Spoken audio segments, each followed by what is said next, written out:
The first time Dorothy Donnelly rode into Harlan Creek, New Mexico Territory, in the spring of 1883, the town nearly swallowed her whole.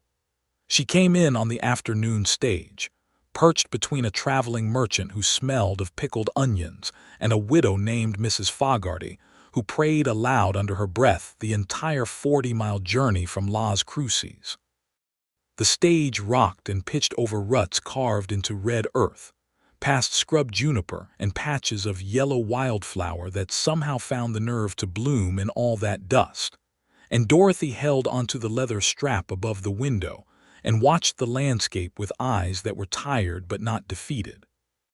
She was 24 years old, she had $42 and a carpet bag, and she had left behind in Boston a broken engagement, a father who drank, and a mother who had taught her that a woman's softness was not weakness before she died of fever when Dorothy was 19. Dorothy carried that lesson like a stone in her pocket, smooth from handling, heavy enough to remind her it was there. Harlan Creek announced itself with a water tower, then a livery, then a long row of false-fronted buildings lining a single wide street of packed red dirt. There was a general store, a land office, a saloon called the Copper Star, a church that leaned slightly to the left as though exhausted by the effort of standing upright in the desert wind, and a barbershop with a striped pole that had seen better decades. There were roughly 300 souls in Harlan Creek, depending on the season and how many miners had moved on toward silver strikes further north. The town was neither prosperous nor quite failing. It endured, which Dorothy thought was something. She stepped down from the stage, and a gust of wind nearly took her hat. She caught it with one hand, pressed it firmly to her head, and looked up and down the street with the particular expression of a woman taking stock of what she had gotten herself into. The position she had accepted was schoolteacher. The letter from the town council had been specific. The previous teacher, a Mr. Aldous Webb, had departed for California in February, leaving 17 children between the ages of 6 and 14 with no formal instruction. The schoolhouse was small but sound. The pay was $22 a month and a room above the feed store. Dorothy had answered the advertisement without telling anyone in Boston because there was no one left to tell who would have tried to stop her, and that particular freedom was as sharp and clean as a new knife. She collected her carpetbag from the driver and asked a boy sitting on the porch of the general store where she might find a Mr. Harlan Briggs, who was the head of the town council and the man who had signed her letter. The boy pointed 2 doors down without looking up from whatever he was whittling. She found Harlan Briggs in the land office, a round man in a brown vest who pumped her hand enthusiastically and seemed genuinely relieved she had arrived. He showed her the schoolhouse, which was a single room with 12 wooden desks, a wood stove, a chalkboard, and windows that let in good light from the south. He showed her the room above the feed store, which was small and smelled of grain but had a decent iron bed and a window that looked out toward the mountains. She said it would do fine. He said supper at the hotel dining room was included on Fridays, courtesy of the town, and she said that was very kind. She did not meet Oliver McCrae that first day. She heard his name, though. She heard it from Mrs. Fogarty, who had taken it upon herself to remain in town another night rather than press on to Santa Fe in the dark. The widow found Dorothy at the hotel dining room that first evening and sat herself down across the table with the proprietary ease of a woman who collected information the way other women collected ribbon. "You'll want to know who matters in this town," Mrs. Fogarty said, cutting her roasted chicken with great precision. "Not the council. The council talks. You want to know who keeps the peace when the talking fails." Dorothy poured herself water from the pitcher on the table. "And who is that?" "Oliver McCrae," the widow said, as though the name itself was a complete sentence. "He runs cattle on a spread about 6 miles east of town, has for 12 years all on his own. Started with 60 head and a failing well at the age of 18. Now he's got nearly 400 head and the best water rights in the county." She paused to sip her tea. "He also serves as deputy sheriff when Marshal Greer needs him, which is more often than the marshal would like to admit. Greer's got a bad hip from a horse kick, and McCrae's got eyes like a hawk and a temper that is, by all accounts, perfectly controlled. Dorothy looked up from her plate. Perfectly controlled sounds like something people say about a man who doesn't trust anyone.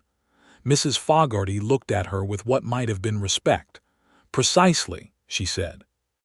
Dorothy thought about that for a moment and then went back to her supper.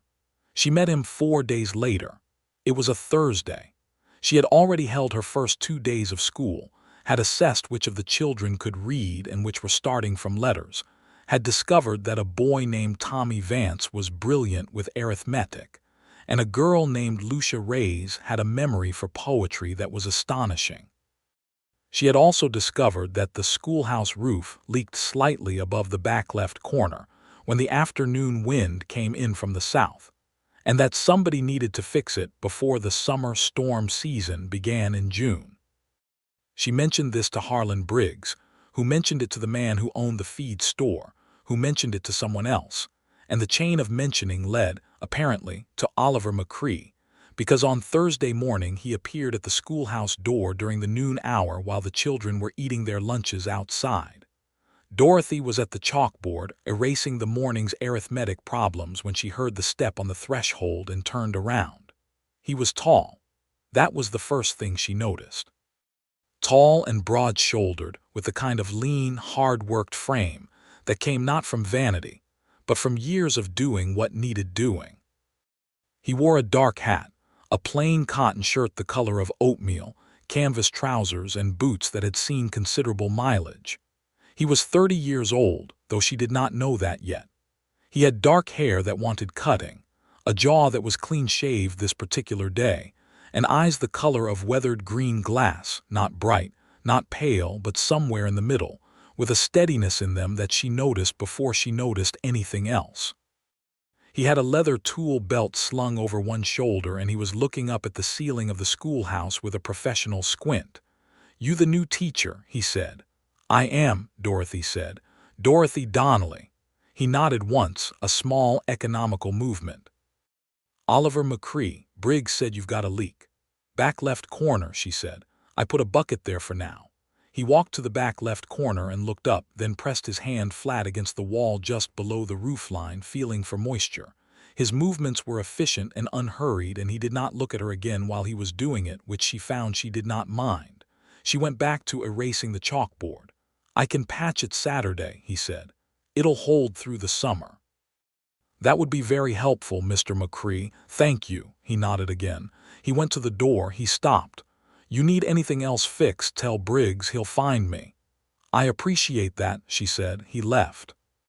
She watched through the window as he walked back down the street toward where his horse was tied at the rail outside the general store. He moved the way the landscape moved, with a kind of implacable forward momentum, as though direction was simply something that had been settled long ago and did not need reconsidering. She turned back to her chalkboard and did not think about him for the rest of the afternoon, except twice. He came on Saturday with wooden shingles and a hammer, and a boy from his ranch named Paco, who was 14, and helped him on the roof, while Dorothy conducted a voluntary Saturday reading session for 3 of her students whose parents had agreed to bring them in. She heard the hammer above her head in a steady rhythm while she read aloud from a copy of Robinson Crusoe that she had brought from Boston, and there was something almost pleasant about the sound, the way it underscored the sentences, the way it said, "Something is being made solid here, something is being repaired." When they were finished, Oliver came to the door and told her it was done. Paco was already down the street buying a peppermint stick from the general store. "I can't pay you," Dorothy said, because she needed to say it even though she suspected he already knew that. "I don't need paying," Oliver said. "You need something," she said, which surprised her slightly as it came out of her mouth. He looked at her. Not a long look, but a direct one. "Water would be fine," he said. She went inside and brought him water in the tin cup she kept by the window, and he drank it standing in the doorway, looking out at the street. She stood near the desk and looked at him and thought that the widow had been right about the eyes. They were the eyes of a man who had spent a long time watching a very wide horizon, and who had organized himself entirely around that relationship with space and silence. "How long have you been in Harlan Creek?" she asked. 12 years, he said. "You came here young." 18, he said. "Had to go somewhere." She waited to see if there was more.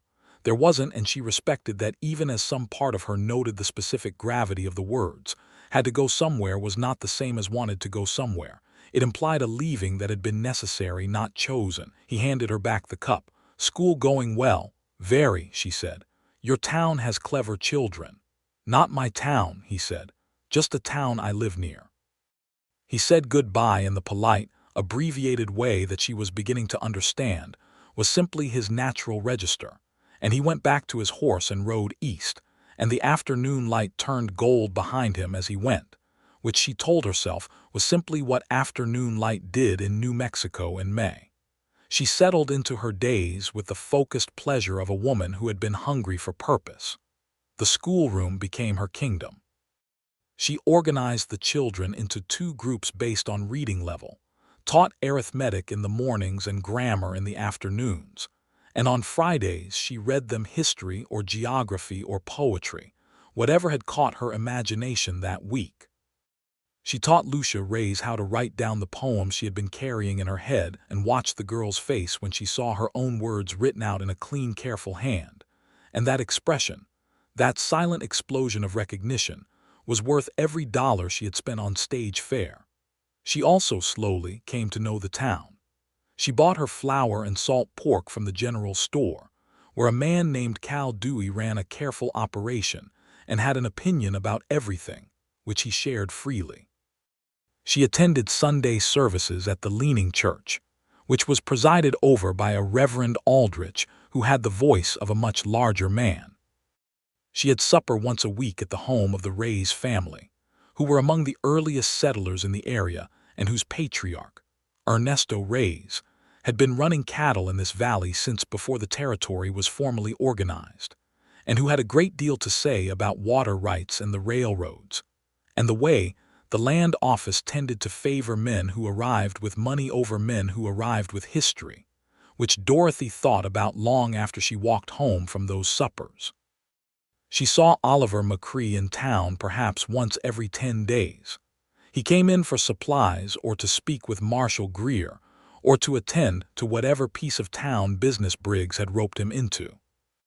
They exchanged brief, courteous words. He always asked how the school was going.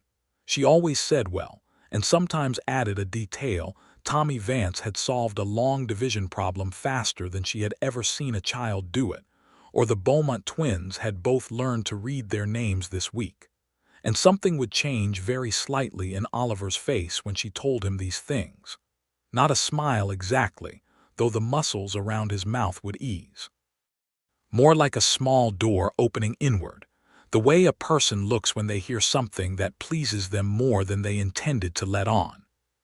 She found out about his past the way you find out most things in a small town, which is sideways and in pieces.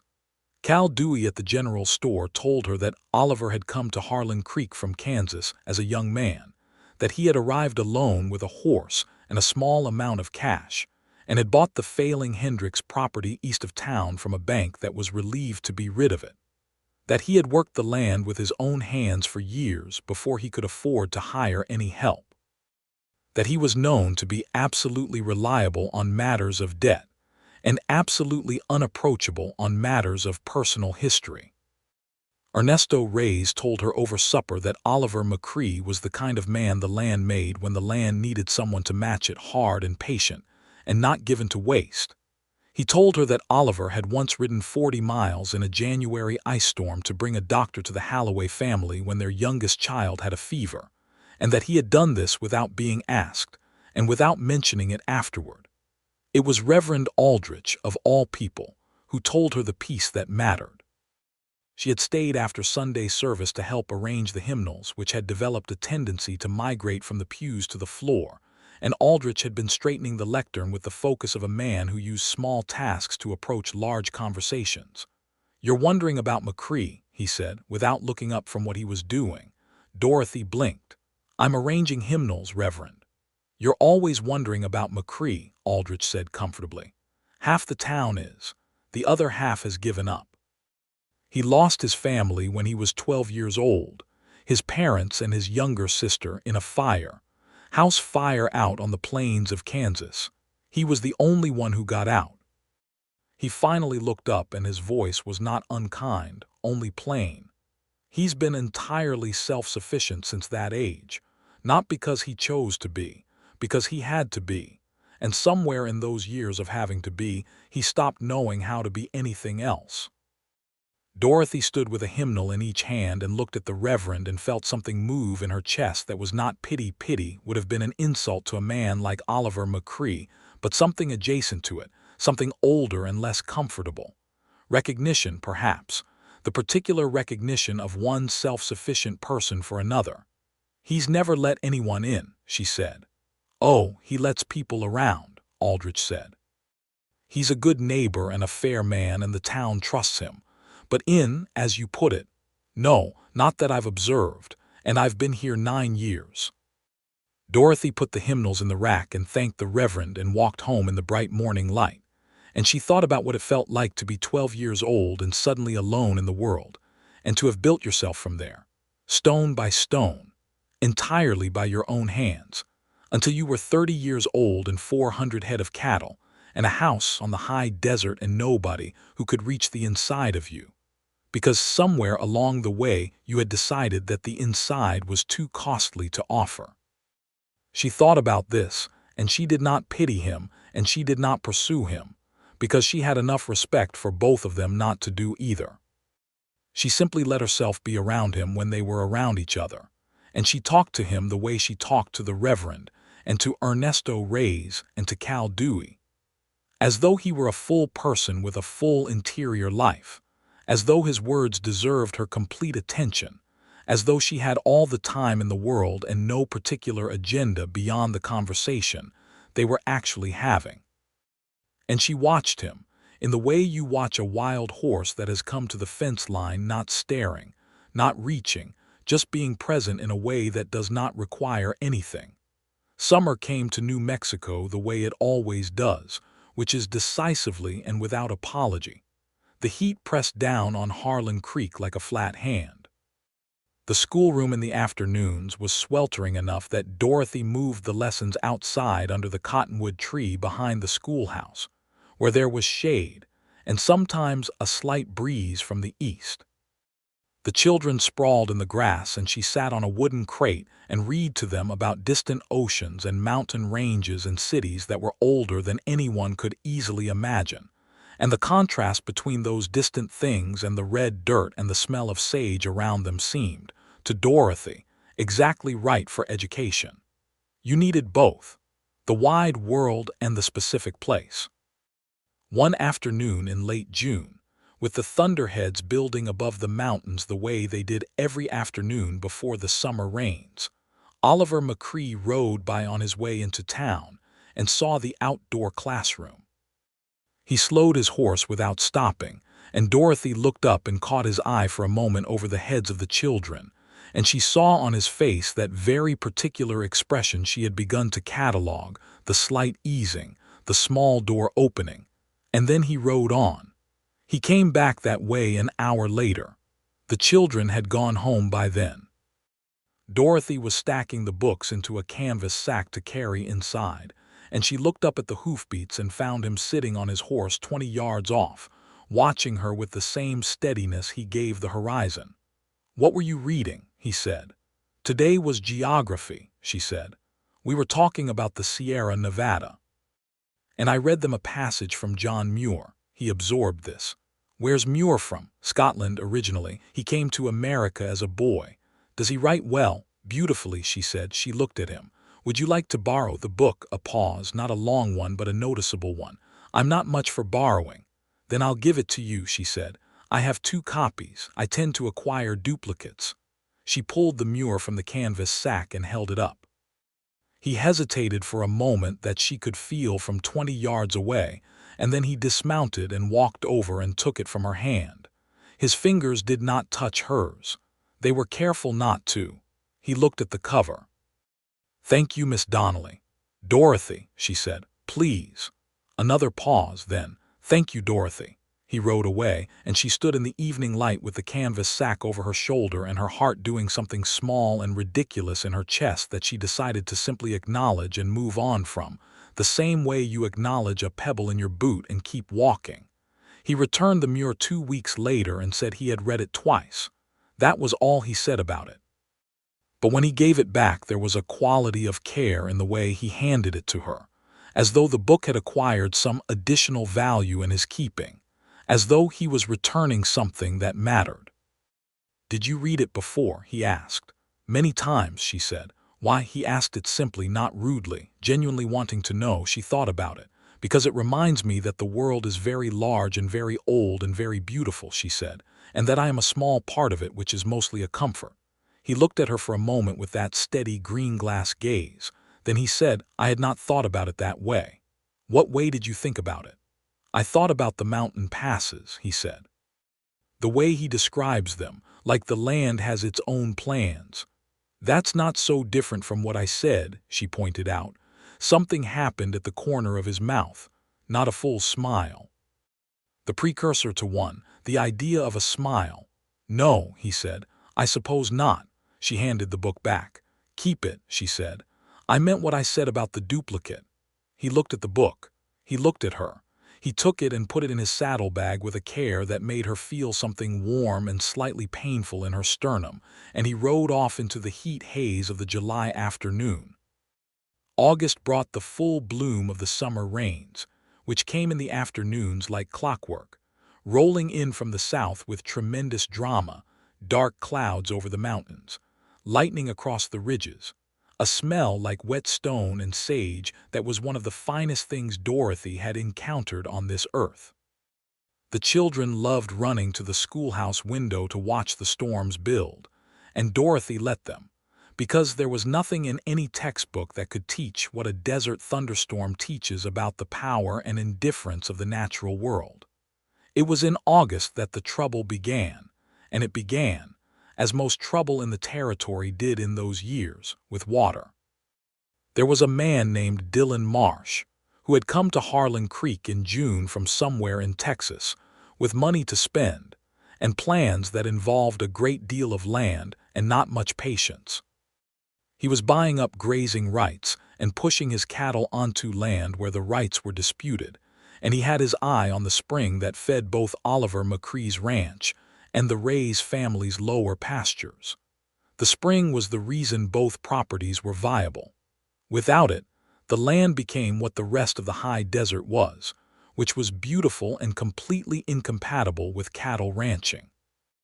Dorothy knew about the dispute in the background way that everyone in a small town knows about everything, through the conversations at the general store, through what the children let slip about what their parents talked about at supper, through the particular way Ernesto Reyes's shoulders set when someone mentioned Marsh's name at the table. What she didn't know, until a Wednesday afternoon in the middle of August, was that it had gotten specific and ugly. She was walking home from school along the back street, behind the main row of buildings, when she heard voices from the alley between the land office and the Copper Star Saloon.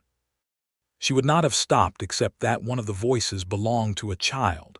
She recognized it immediately, the way a teacher learns to recognize the voices of the children in her care, and it was Tommy Vance, and there was something in the pitch of it that made her stop. She came around the corner and found Tommy Vance, who was 12 years old and small for his age, backed against the wall by two grown men who worked for Dillon Marsh. She recognized them from around town, hard-faced men, not violent men by nature but not gentle ones either, and right now they were leaning over this child with an ugly purposefulness that made Dorothy's vision narrow. "Boy," one of them was saying, "you tell your daddy that Marsh is not joking about those water rights. You tell him that." Dorothy stepped into the alley. "Tommy," she said clearly, "there you are. I have been looking for you everywhere. Come here, please." The two men turned and looked at her. She did not look at them. She looked at Tommy, who came to her immediately, and she put her hand on his shoulder and turned him toward the street. One of the men said, "Ma'am, we were having a conversation." "Not anymore," Dorothy said pleasantly and walked Tommy out of the alley. She took him to the general store and bought him a piece of hard candy and told him to go straight home and stay there. And he went, looking back at her once with enormous frightened eyes that made her feel a hot, determined anger that she kept very careful track of, because she had learned that her anger was most useful when she kept it organized. She went to see Marshall Greer. Greer was a decent man with a bad hip and a tired expression who listened to her account and said he would speak to Marsh.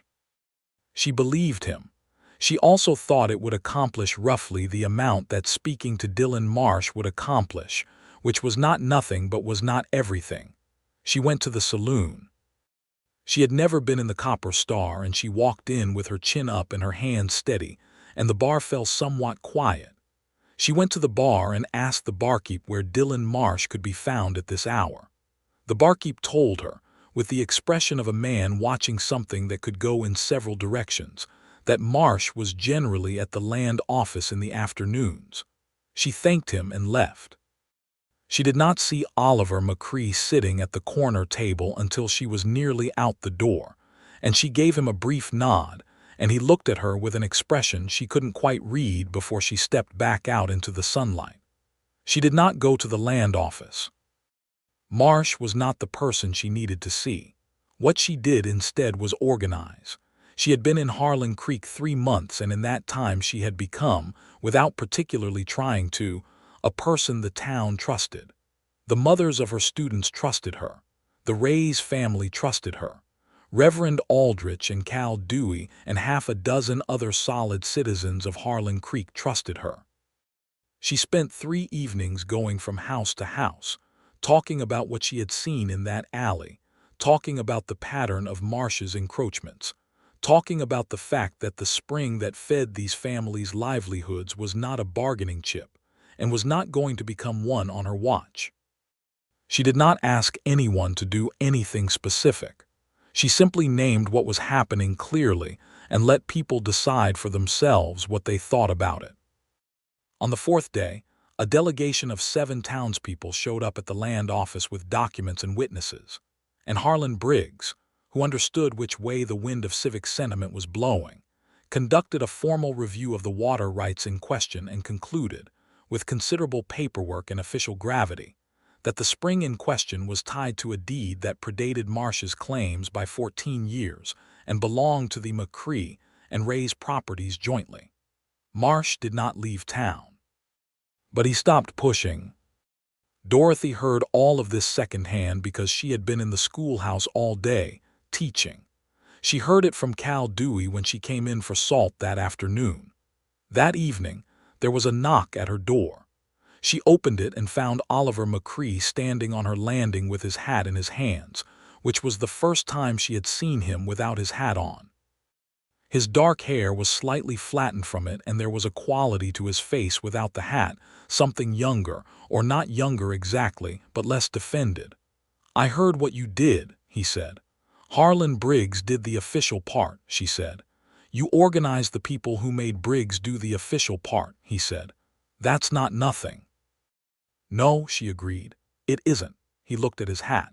He was turning the brim in his hands in a slow circle, which was the most physically uncertain she had ever seen him, and she found herself moved by it in a way that she filed carefully away. "I wanted to thank you," he said. "The Ray's family too, but they're my neighbors. You don't have any stake in this." "I have a stake," she said.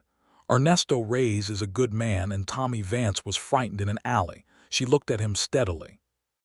"That's stake enough for me." He nodded slowly. He looked up from his hat and met her eyes, and the look lasted a moment longer than the usual ones between them, and in that extra moment something passed that she didn't try to name.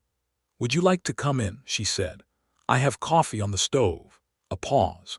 The longest pause she had witnessed from him yet, long enough that she thought he was going to say no, and she had prepared herself to accept that gracefully when he said, "Yes."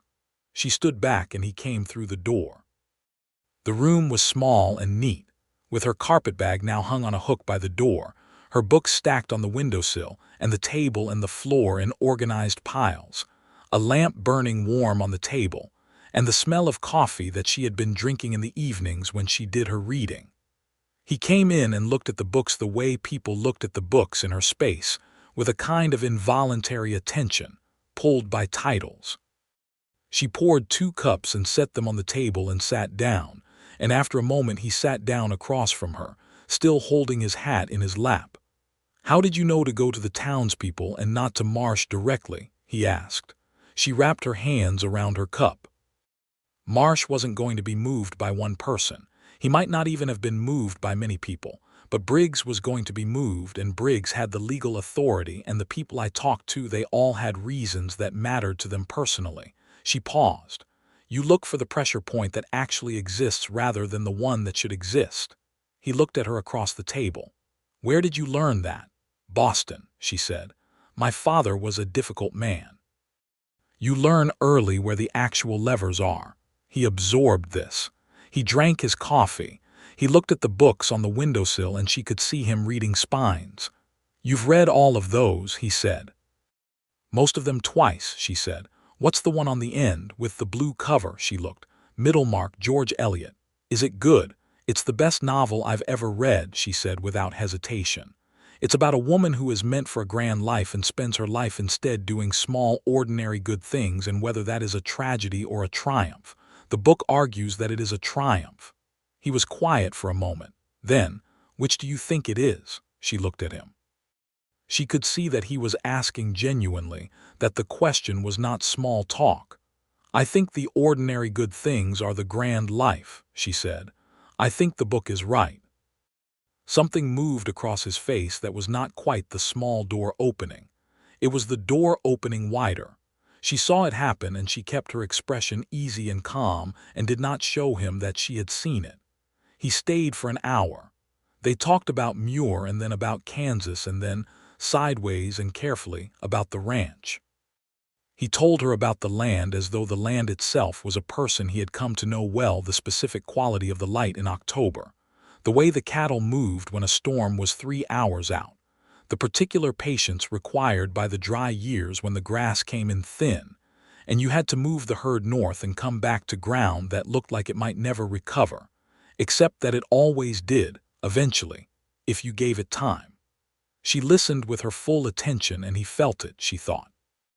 She thought he felt it the way a man who had been talking mostly to the sky and the cattle for 12 years might feel it, not overwhelmingly, but as something to be noticed, something new. When he stood to go, he stood a little slowly, she thought. He put his hat on and turned to the door and then turned back, which was unusual enough that she felt the significance of it.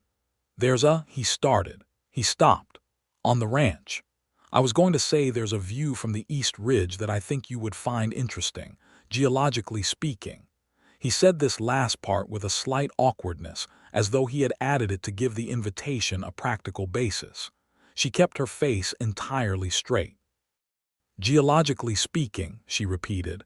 "There are rock formations," he said, "that the school might find educational."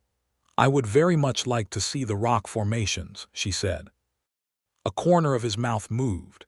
It was the closest thing to a smile she had yet seen from him, and it was devastating in its smallness, in the way it transformed his face for just a moment into something younger and unguarded. "Sunday," he said. "Sunday," she agreed. He left. She sat down at the table and looked at her coffee cup and smiled at it for a long moment before picking up Middlemarch and reading until the lamp burned low. He came for her on Sunday with 2 horses, his own and a roan mare that belonged to a neighbor, and was gentle enough for a rider who had not ridden much, which Dorothy had admitted to him with a frankness that seemed to please him in some small way. They rode out east from town in the early morning cool, before the heat had fully committed to the day, along a trail that Oliver knew by memory and by the quality of the grass and the way the rocks sat. The land was extraordinary. Dorothy had known this from her window in the feed store and from her walks around the edge of town, but to be inside it, moving through it on horseback, was a different thing entirely. The desert opened around her in every direction, layered with color in the morning light, red and gold and brown, and a dozen shades of green from the cactus and the scrub and the sparse, tenacious grasses. The mountains to the east were still blue with morning shadow. The sky was the particular blue that New Mexico sky achieves in early morning before the heat bleaches it, a blue that had no equivalent in Boston and that Dorothy had begun to think of as one of the genuine discoveries of her new life. Oliver rode beside her at an easy pace and talked. He talked more on horseback, she noticed, than on foot or in a room. The openness of the land seemed to allow it. He pointed out the McCrae property line as they crossed it, marked by a line of cedar posts he had planted himself, and she could feel the quality of his attention change slightly as they rode onto his land. A subtle ease, the particular comfort of being in the place that was yours. He showed her the herd in the south pasture, 400 head moving slowly through the grass in the morning cool, and she watched them with genuine interest while he told her about the different bloodlines and the decisions he made each year about which bulls to keep and which to trade. It was a complex economic and biological system, and he described it plainly and well, and she thought about how many people assumed that ranching was brute labor and never thought about the degree to which it was also sustained scientific observation. "You're a naturalist," she said. "You just call it ranching." He looked at her. That small door opened again. "I hadn't thought of it that way," he said. "You keep records, don't you?" she said.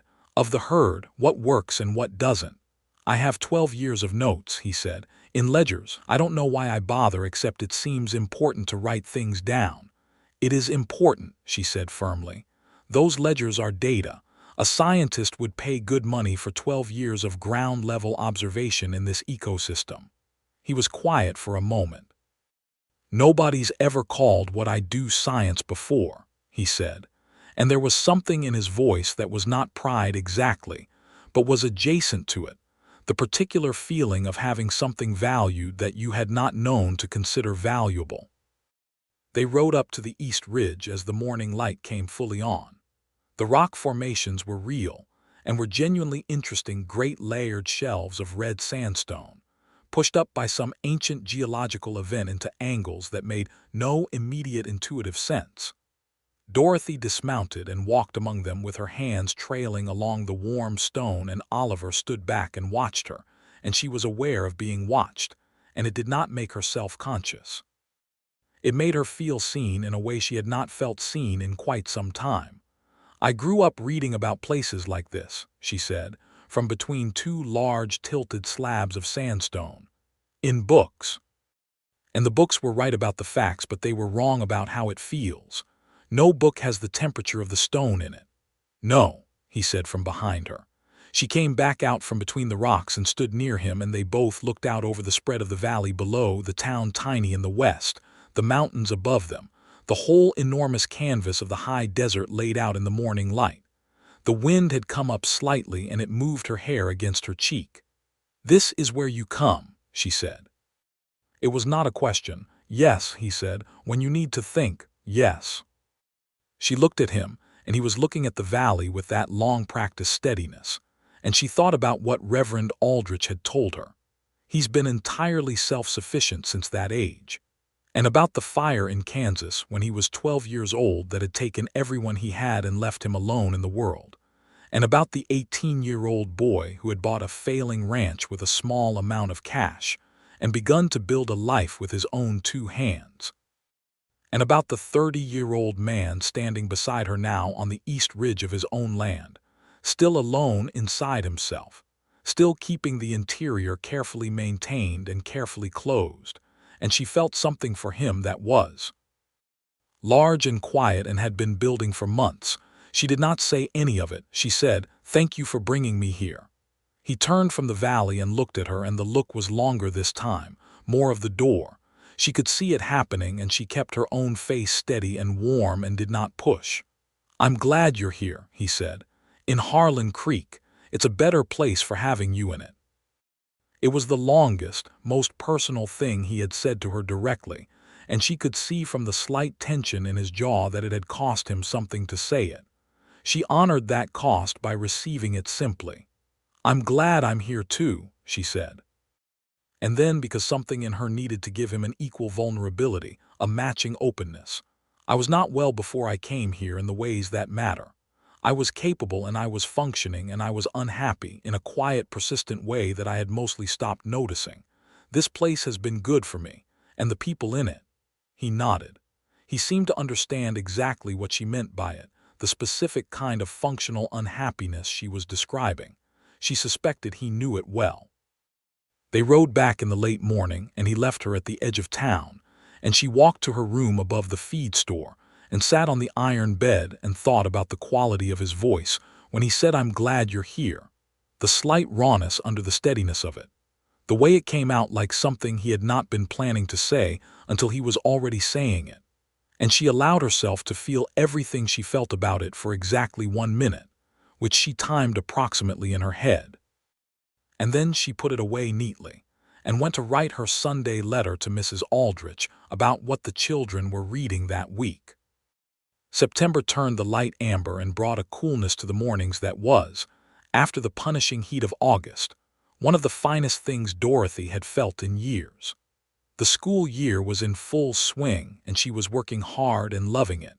Had begun a geography project with the older students that involved them drawing maps of the territory from memory, and discussing what those maps revealed about what they knew and did not know of the land around them. Tommy Vance had started tutoring 2 of the younger children in arithmetic with a natural pedagogical instinct that she was quietly and deliberately cultivating. Lucia Reyes had written 6 poems that Dorothy thought were genuinely remarkable. Oliver came to the schoolhouse fence once a week now, not always to talk, sometimes just to pass, but she noticed the consistency of it, and she thought he probably had other routes into town that he did not take. In the second week of September, he asked her to supper.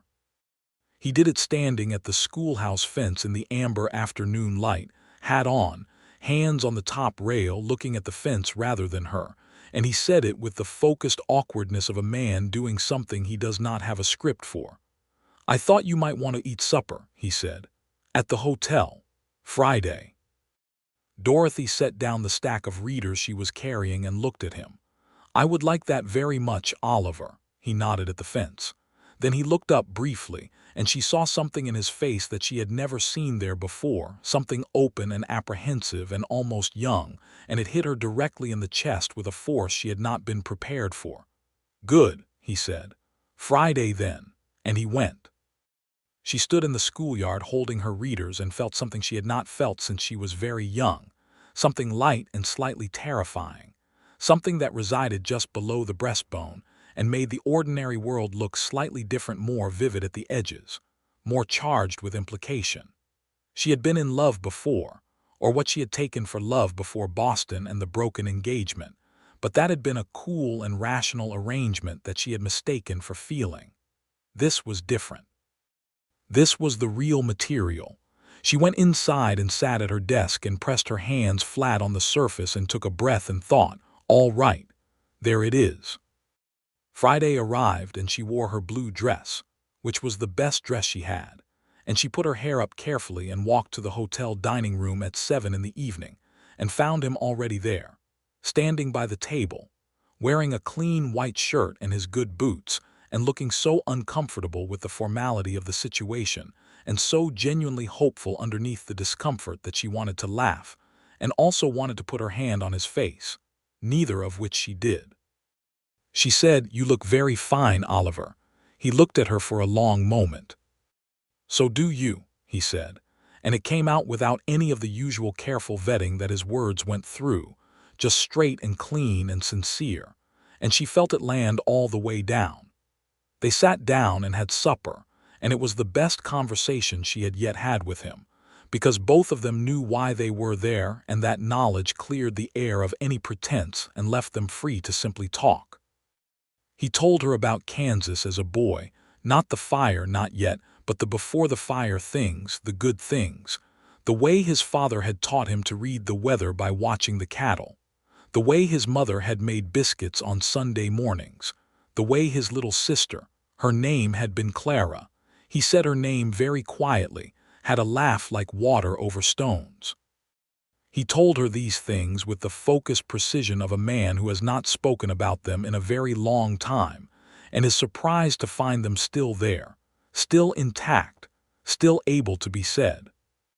She told him about her mother, who had been the clearest thinker she had ever known, and who had read to her every night from whatever she was reading herself, history and philosophy and poetry, as though her daughter were an equal mind from the time she could understand words.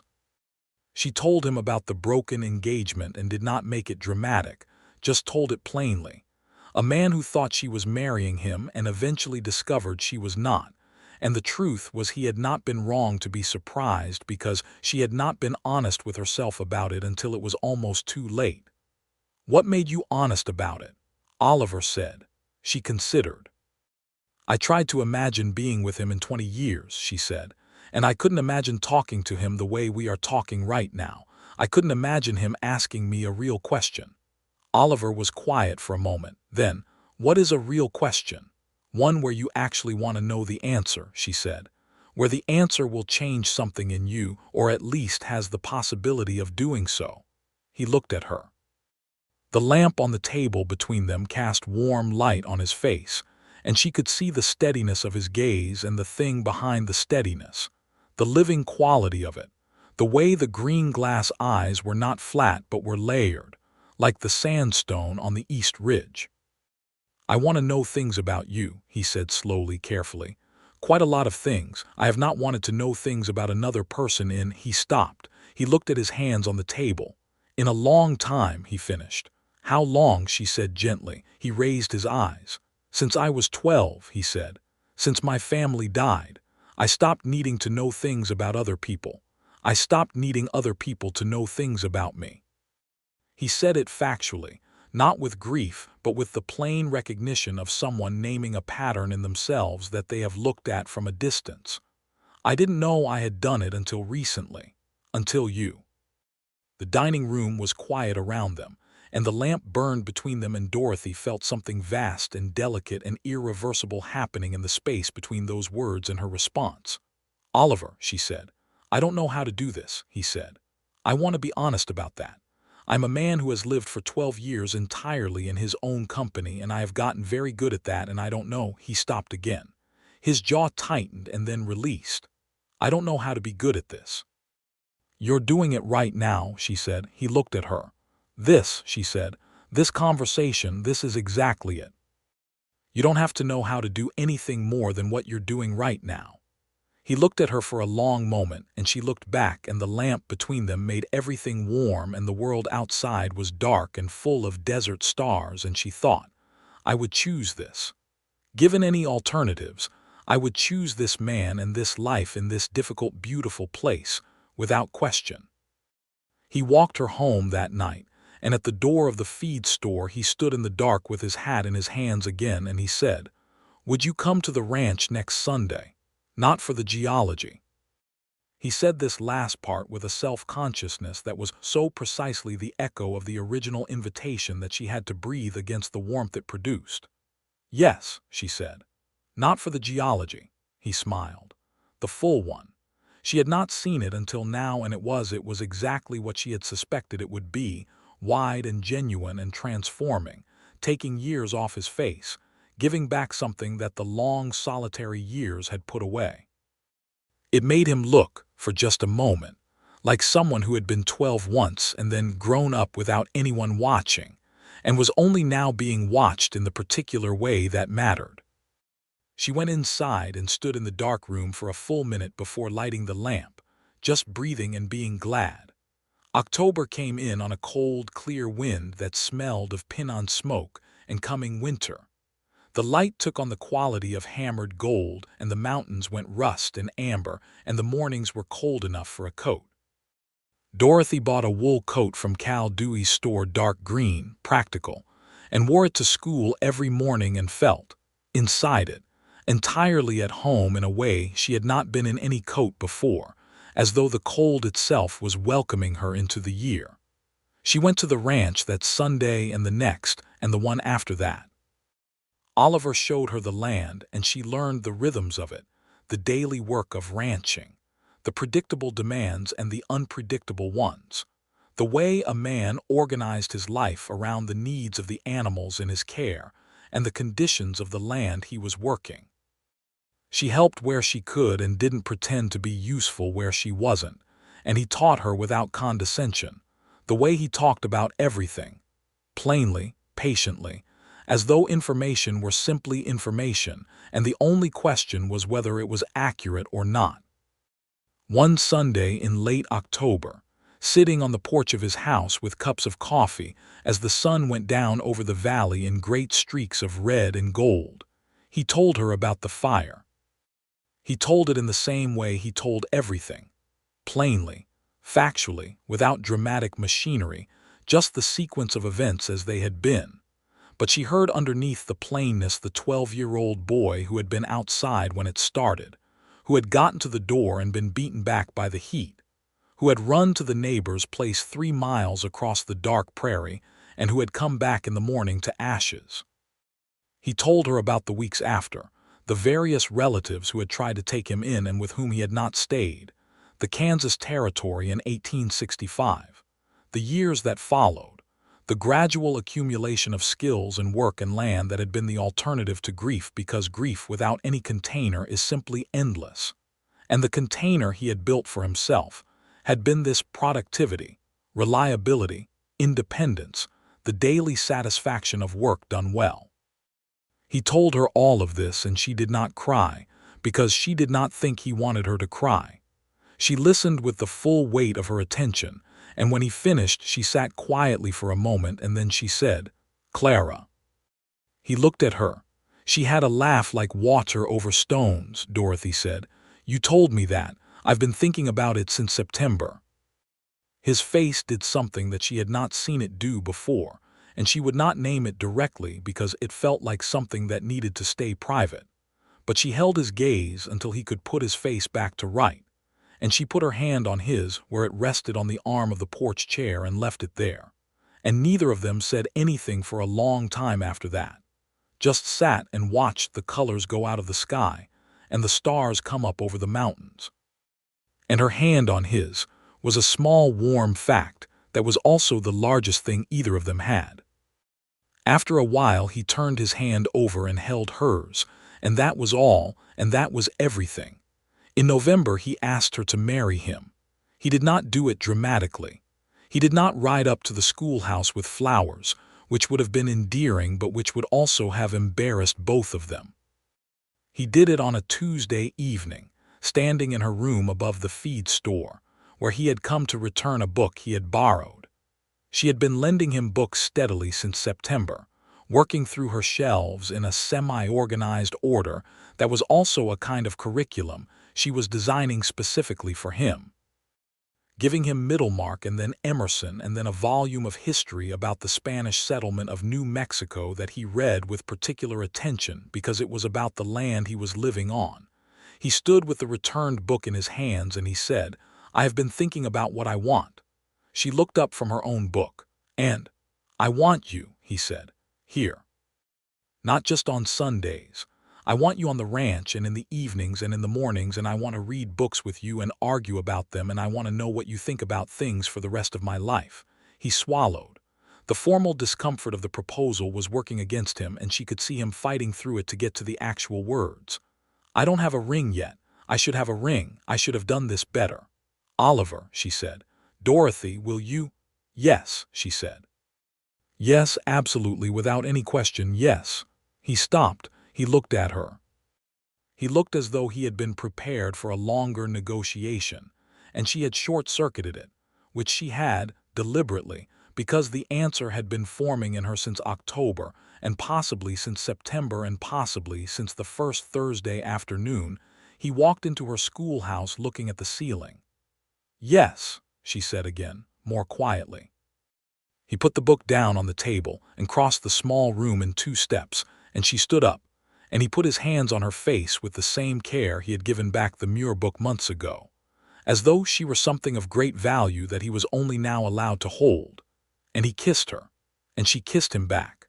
And the lamp on the table burned warm and steady, and the wind came off the mountains outside, and the town of Harlan Creek went about its evening business beyond the window, and Dorothy Donnelly thought, "There it is, the real thing, the thing worth crossing a continent for."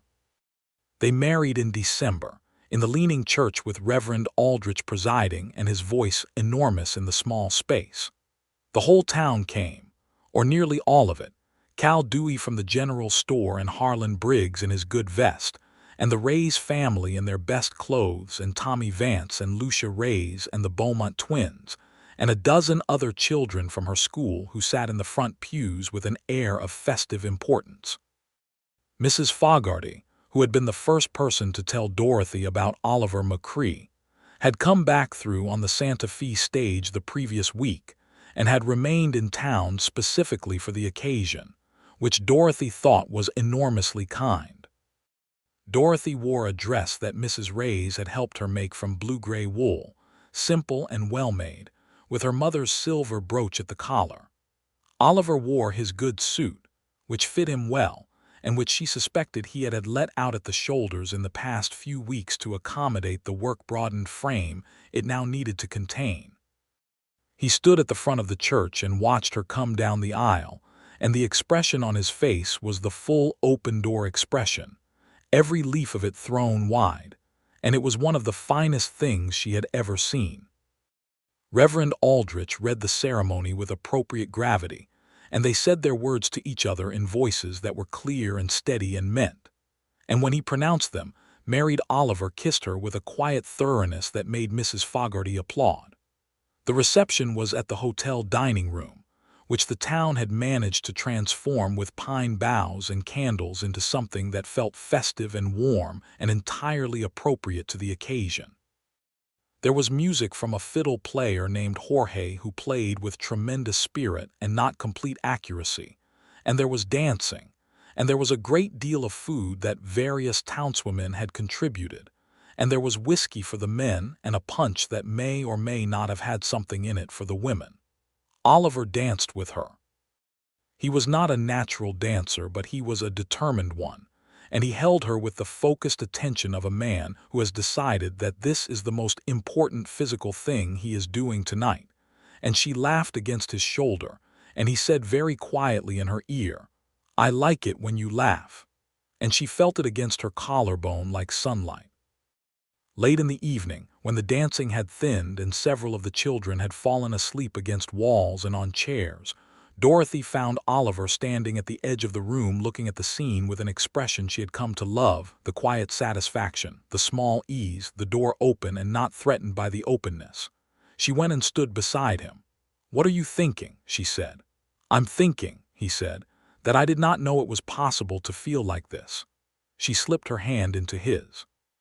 He closed his fingers around hers without looking down. "Like what?" she said. "Like there's enough," he said. "Like there's more than enough." She leaned against his arm and looked out at the room full of their neighbors, and the children sleeping against the walls and the fire burning in the grate and the pine boughs and the candles, and she thought, yes, more than enough. Exactly so. They drove out to the ranch that night in the cold, under a sky that was entirely stars from horizon to horizon, the kind of sky that was one of the reasons people came west even when the reasons were also hard, and the land was also demanding. Oliver had a wool blanket that he put around her shoulders, and she sat close to him on the wagon seat, and they drove in comfortable quiet with the cold, bright sky above them, and the horse's breath making small clouds in the dark. The ranch house was not large, but Oliver had spent the fall months making it ready, adding a shelf of books along the main room wall, her books, moved from above the feed store, and a second lamp for the table, and a new iron stove that heated the room quickly and well. She had added things of her own, small things.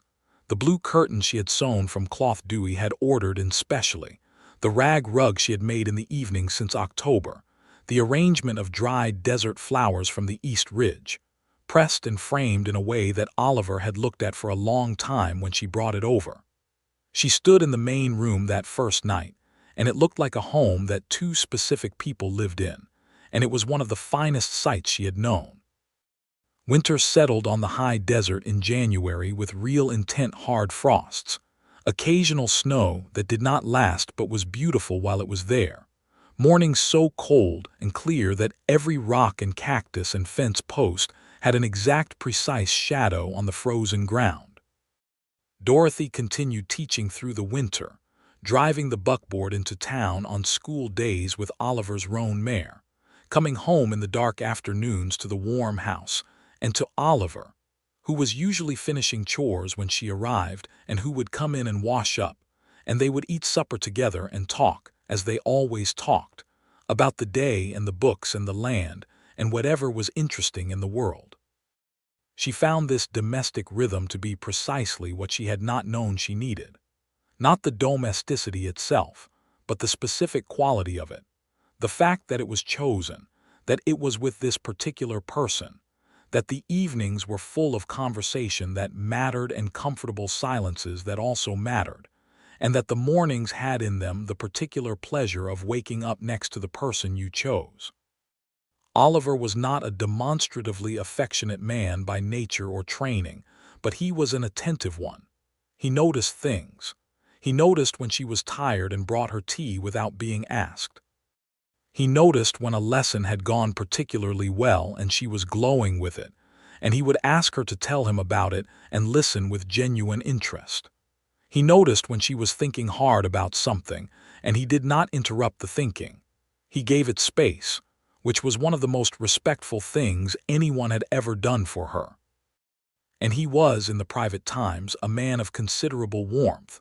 Now that the door was open, not performing warmth but embodying it, the way he held her hand when they slept, the way he said her name, the way he occasionally stopped whatever he was doing just to look at her with that expression, the full open-door one, the one that said, "I cannot believe this is real and I am glad it is real." She found out she was expecting their first child in March, 3 months after the wedding. She told him on a Sunday evening with the spring sunlight coming through the curtains and the sound of the birds coming back from the south outside the window. He sat very still for a moment.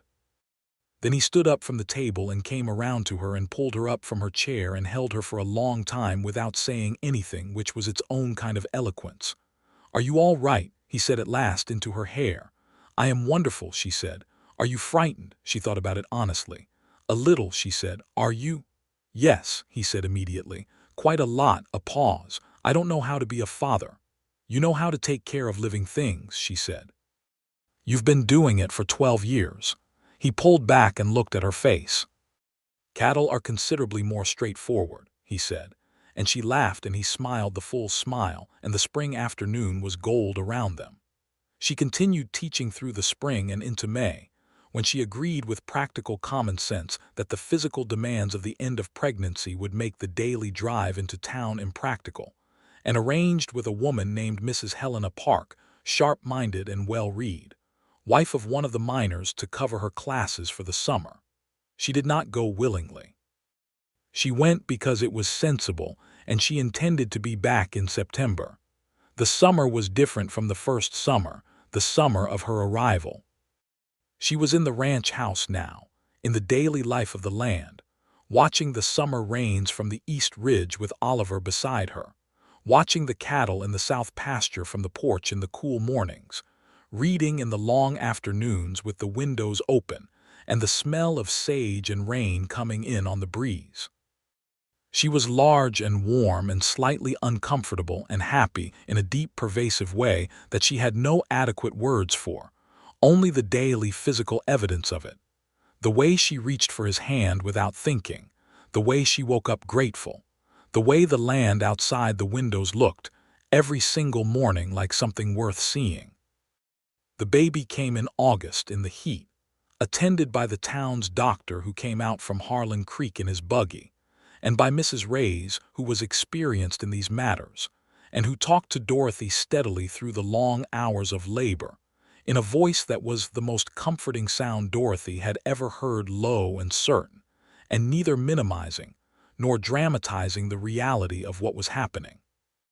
Oliver sat outside the bedroom door for 7 hours, and when Dr. Hennessy opened it and told him he could come in, he came in and looked at Dorothy in the bed, and then at the bundle she was holding, and his face did something that Dorothy would carry with her for the rest of her life.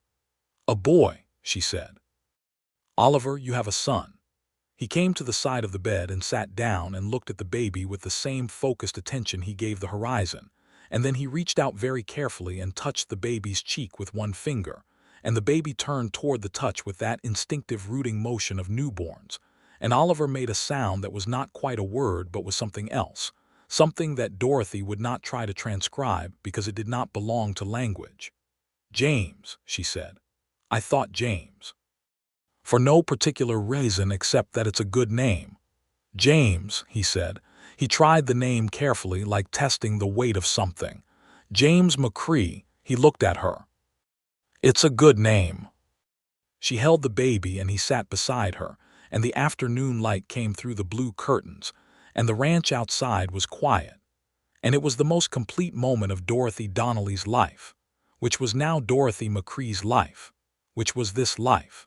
This specific, particular, irreplaceable life in this hard, beautiful place with this man who had not needed anyone since he was 12 years old and who had needed her, specifically her, and who had let her in and who was, right now, holding his son for the first time with the careful, reverent astonishment of someone who has received something they had convinced themselves they would never receive.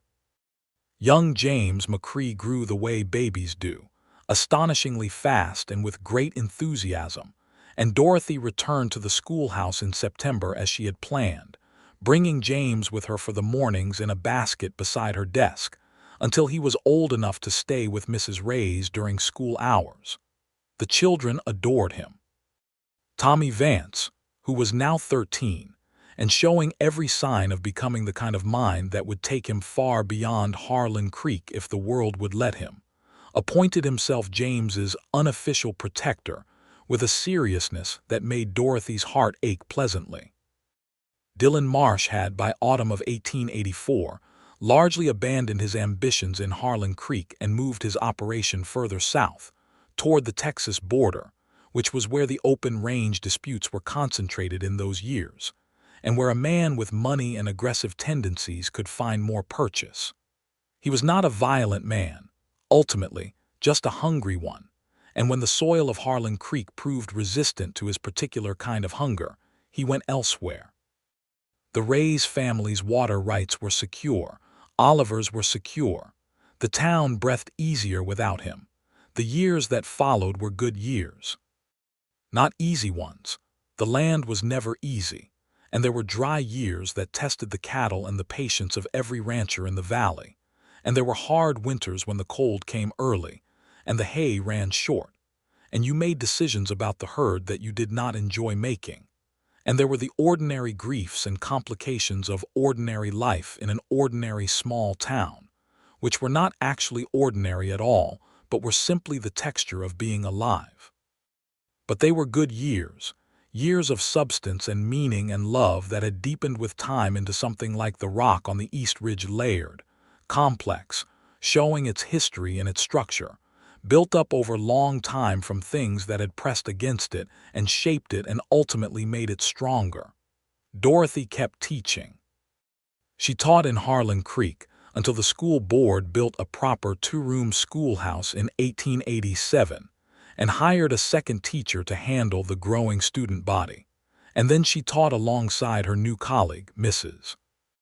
Bauer, who was a serious young woman from Ohio who had ideas about curriculum that Dorothy found sometimes excellent and sometimes maddening, and the friction between their approaches produced a school that was, by the judgment of everyone whose children attended it, one of the finest in the territory. Tommy Vance won a scholarship to a school in Santa Fe in 1888 when he was 17. Dorothy had been writing letters on his behalf for 2 years, corresponding with educators and institutions and anyone who might understand what a mind like Tommy's was worth. And when the letter came, she cried, which she did not do often, and Tommy pretended not to notice and then cried himself a little, which he also pretended not to have done. Oliver drove him to the Santa Fe stage and shook his hand and told him to write to Dorothy if he needed anything, and Tommy, who was 17 and trying very hard to be a man, said he would, and he did. Lucia Ray's poems were published in a Santa Fe literary journal in 1886, when she was 16, and Dorothy framed the page and hung it in the schoolroom and told every subsequent class about it whenever they doubted that the work of learning to write clearly and specifically was worth the effort. In 1887, Dorothy had their second child, another boy, whom they named Thomas after Tommy Vance, which made Tommy Vance blush magnificently when he heard about it. In 1890, they had a girl, who came in April and who they named Clara, and when Dorothy told Oliver what she had chosen, he went very quiet for a moment, and then said yes and held her hand, and the name settled over the house and over them like something that had been waiting to be spoken for a long time. Clara McCrae grew up with her father's steadiness and her mother's propensity for questions, which was a combination that Oliver found equal parts delightful and exhausting.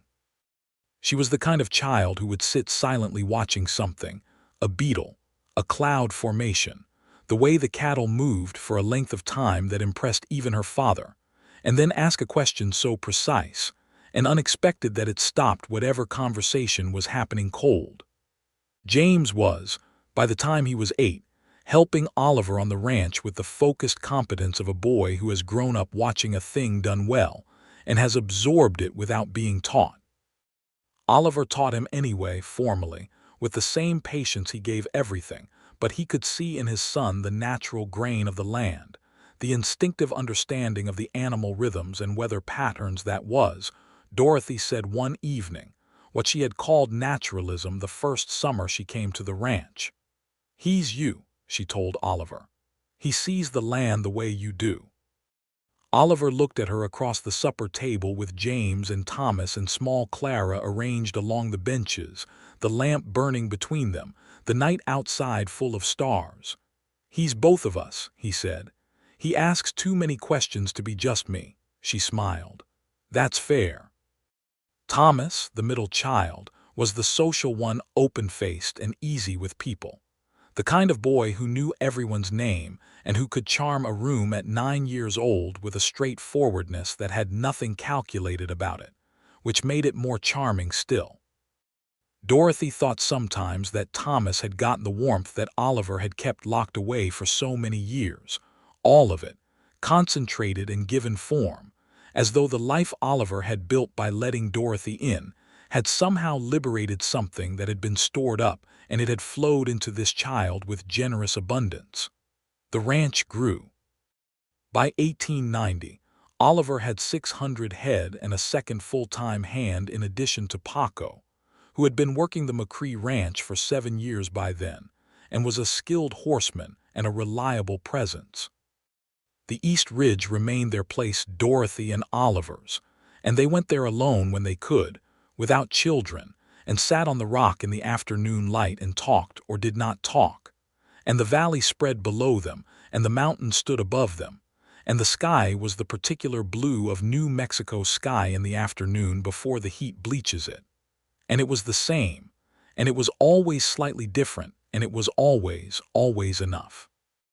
One October afternoon in 1891, sitting on the East Ridge with the light going amber and the valley below them in autumn color, Oliver said, "Do you remember what you told me at the hotel supper about the ordinary good things?" She thought back. "That they are the grand life," she said. "Yes," he said. He was looking at the valley. "I understand that now." She looked at him. He was 40 years old, and the years were in his face. Not harshly, but visibly, the way honest years sit on a face that has spent considerable time outdoors in a significant climate.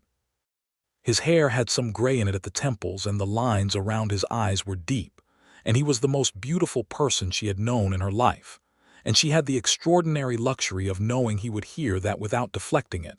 Now, after 8 years of marriage, after the children and the cattle and the dry years and the good years and the conversations and the books and the hands held in the dark. "You understand it," she said. He turned and looked at her and smiled. The full smile, the one she had first seen that September evening when she said she would come to the ranch not for the geology, the one that gave back something the long, solitary years had put away. It was the same smile, and it had aged the same as his face had aged, which was into itself, more fully itself, and it still took years from him when it appeared, still made him look for just a moment like someone who had been 12 once and had since been given everything he'd lost. "I'm glad you came," he said. It was what he had said on the East Ridge their first visit, the first real one, and she recognized it and he knew she recognized it. "I'm glad I came," she said. The afternoon light went gold and then amber and then the long rose of the desert sunset, and they sat on the East Ridge of the McCrae Ranch and watched the sky change. And the valley below was their valley, not owned exactly, not possessible, but known in the way you know a place you have given years to and received years from. And behind them the ranch house where their children were with the cook, and the 600 head in the south pasture, and the books on the shelf, and the blue curtains, and the dried desert flowers still in their frame above the window, pressed and fixed from the East Ridge in the second year of their marriage, and still there, still holding their specific color in. The way that things hold color when someone has cared for them. "What are you thinking?" she said. "That I didn't know how to want things," he said. "For a long time I knew how to work toward things, that's different." "Yes," she said. "You taught me that," he said. "The difference." She shook her head. "You knew it. I just stood nearby while you remembered." He looked at her sideways. "That is a very diplomatic version. I am a very diplomatic woman." "You are the least diplomatic woman I have ever known," he said. "You are the most honest woman I have ever known, which is completely different." She laughed. He put his arm around her and she leaned into him, and the sun finished setting, and the stars began to come up in the east the way they did out here, coming up all at once when the light was right, filling the sky like something being poured, and the mountains went dark above them, and the air went cold and clean, and neither of them moved for a long time. James was 14 in 1898 and already capable of running significant portions of the ranch operation himself, with a particular gift for reading the herd that his father confirmed was as good as any he had seen. Thomas, who was 11, had announced firmly that he intended to be a lawyer, which Dorothy supported enthusiastically, and Oliver supported after an evening of thought, and a conversation with Dorothy during which she reminded him that a lawyer named McCrae in the territory would be a useful thing for everyone who looked like the McCrae family tended to look after. Oliver had conceded this with the directness of a man who recognized a good argument when he met one. Clara was 8 and had, this particular year, developed an interest in geology that was so specific and sustained that Dorothy had written to a geologist at the University of New Mexico in Albuquerque, asking for any reading materials suitable for a child. The man had written back with 3 pamphlets and a personal note saying that his own daughter had similar interests and that the territory needed more people who could read the land.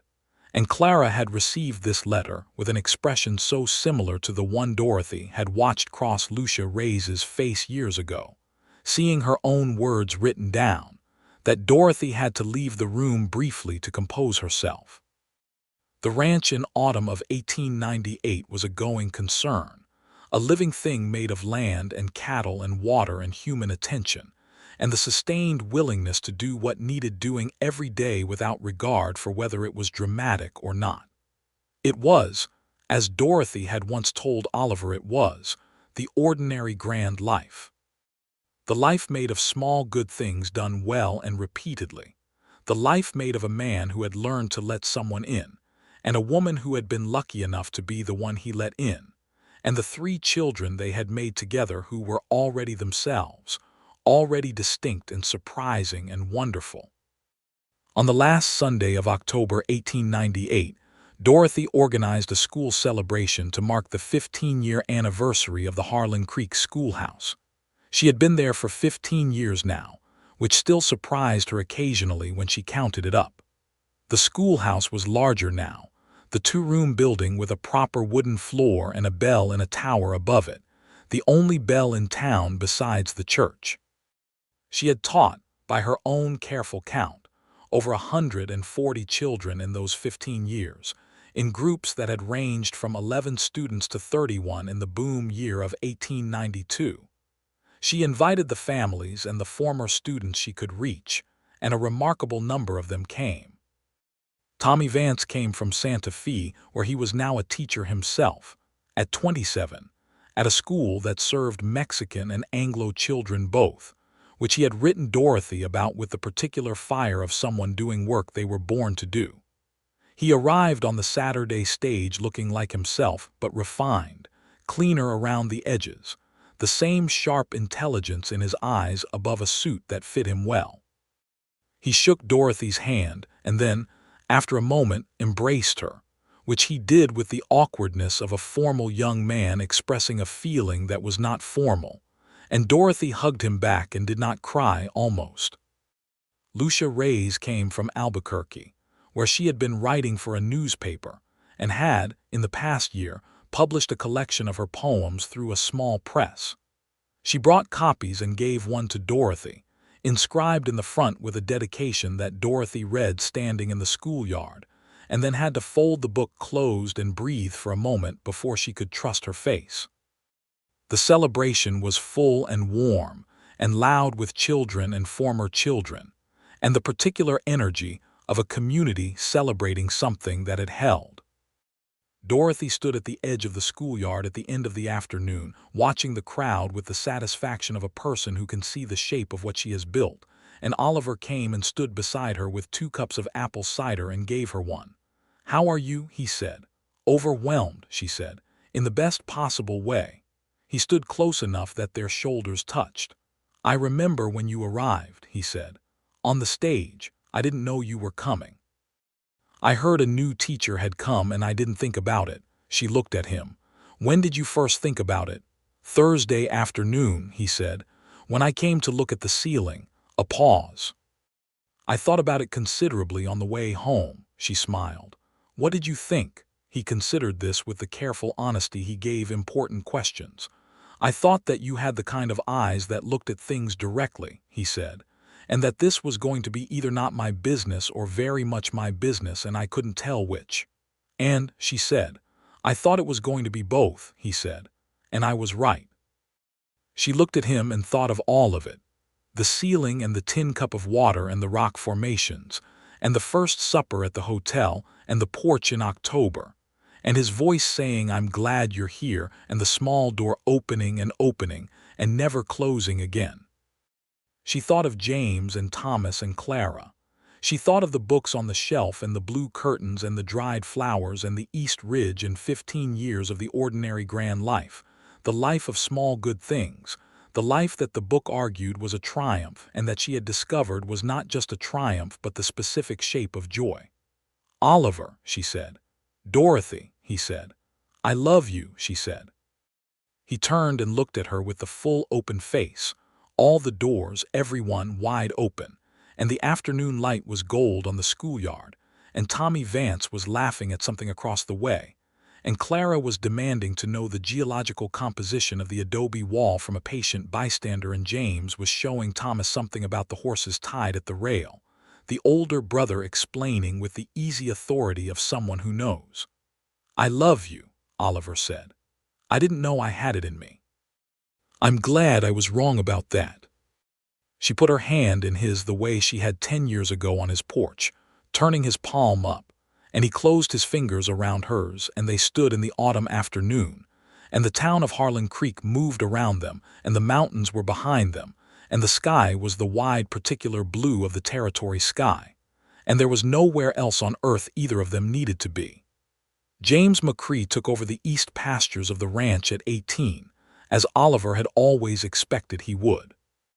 Thomas McCrae went to Albuquerque for his schooling in the fall of 1905, and wrote long letters home that Dorothy answered with equal length, and that Oliver answered with shorter ones that were, Thomas always said, somehow more information per word than anyone else's.